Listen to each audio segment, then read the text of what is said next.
자, 그렇다면 요즘에 더불어민주당의 오선 중진 이상민 의원에 대해서 이렇게 쏠리는 눈이 있어요. 왜 그럴까요?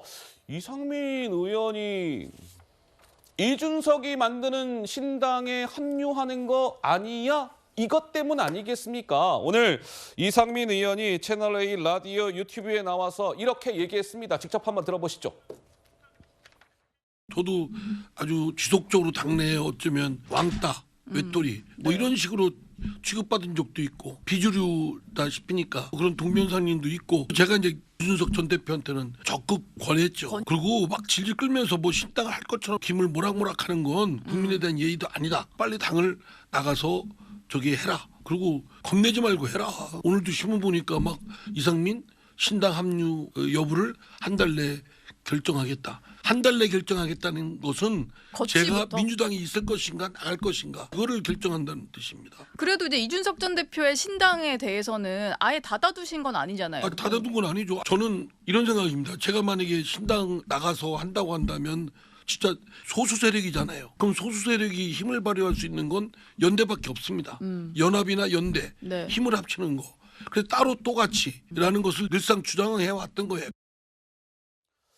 그런데 말이에요. 이 참 어떻게 봐야 될지 모르겠는데 이상민 의원은 저 이준석이라는 사람과 내가 최근에 만났습니다라고 이렇게 직접적으로 얘기를 하고 있잖아요. 그런데 이준석 전 대표는 나 이준석이요. 이상민 의원을 만난 이 부분과 관련해서 명료하지 않게 이야기를 했습니다. 직접 이준석 전 대표의 목소리로 들어보시죠. 이렇게 컨택하신 분들이 있으시다고. 저는 지금까지도 그랬고 지금부터도 저랑 누구랑 얘기하고 어떤 분과 만났는지를 철저히 함구할 겁니다. 왜냐하면 신당이라는 거는요. 각자 완전히 의견이 합치되기 전까지 서로 생각이 다를 수도 있고 얘기를 하다가도 안 될 수도 있고 이런 건데 그런 것에 두려움이 생기게 되면 위축되게 되거든요. 그래서 저는 클라이언트 보호의 원칙 확실하게 지켜가겠습니다. 모 언론 인터뷰에서 신당에 자기도 합류할 의사 뭐 이런 얘기도 하셨잖아요. 하실 말씀 있으신가요? 클라이언트 비밀 법칙 지켜주신다 하셨었는데. 이상민 의원님을 제가 만났나요? 저는 확인하지 않겠습니다. 글쎄요, 어떻습니까? 서재현 대변인님, 이상민 의원은 이준석이랑 만났어. 근데 이준석 전 대표는 묘하게 얘기해요. 확인해드리지 않겠습니까?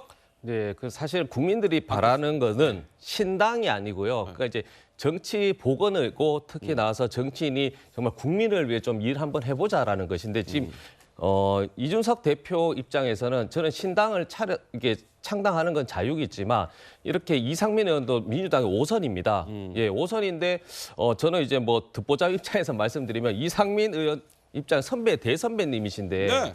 이게 당을 이렇게 한 달 내에 결정하겠다는 거는 그 결국에는 공천을 주면 민주당 이렇게 오해처럼 들리잖아요.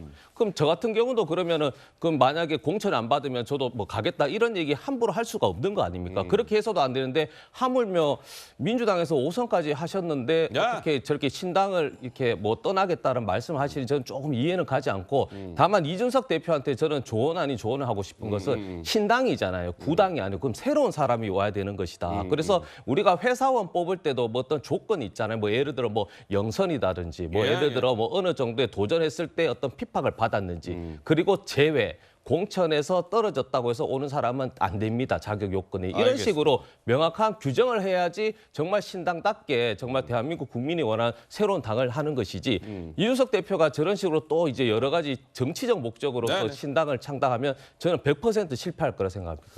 알겠습니다. 자, 이준석 전 대표 이야기를 해봤습니다.